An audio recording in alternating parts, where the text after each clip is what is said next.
Guest room শুরু করে প্রথম বর্ষের গণরম শুরু করে তাদের কালচারে শুরুতে এই ধরনের পরিচয় করবে এবং আদর আপ্যায়ন আমরা দেখি। পরবর্তীতে কি অমানসিক নির্যাতন চালানো হয় তার সাক্ষী এখানে উপস্থিত প্রতিটি শিক্ষার্থী। আপনারা জানেন শিক্ষার্থীদের পক্ষ থেকে বারবার দাবি জানানো হয়েছে অনতি বিলম্বে ডাকসু নির্বাচনের রোডম্যাপ ঘোষণা করার জন্য। নিচু হয়ে দিতে হবে, বারবার চিৎকার করা সত্ত্বেও আমাদের দাবিকে কর্ণপাত করা হচ্ছে না।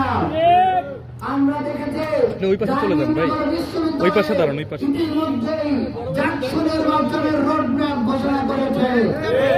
আমাদের ঢাকা বিশ্ববিদ্যালয়ের শিক্ষার্থীদের জন্য একটা লজ্জা যে এখনো 24-এর অভ্যুত্থানের পরেও এখনো শিক্ষার্থীরা তাদের ন্যায্য অধিকার খুঁজে পায় নাই। ডাকসু নির্বাচনের রোডম্যাপ আরো আগে ঘোষণা করার কথা ছিল, কিন্তু এখনো সেটি ঘোষণা করা হয়নি। এমনকি ডাকসু নির্বাচনের রোডম্যাপ ঘোষণা করার যে সূচনা সেটাও আমরা লক্ষ্য করছি না। আমরা শুনতে পাচ্ছি কোন কোন প্রশাসনিক কর্মকর্তা, আমরা নাম বলবো না, তারা ডাকসু নির্বাচন পিছিয়ে দিতে কল কাঠি নাড়ছে। আমরা স্পষ্ট কথায় হুঁশিয়ারি করে বলতে চাই, আপনারা সাবধান হয়ে যান।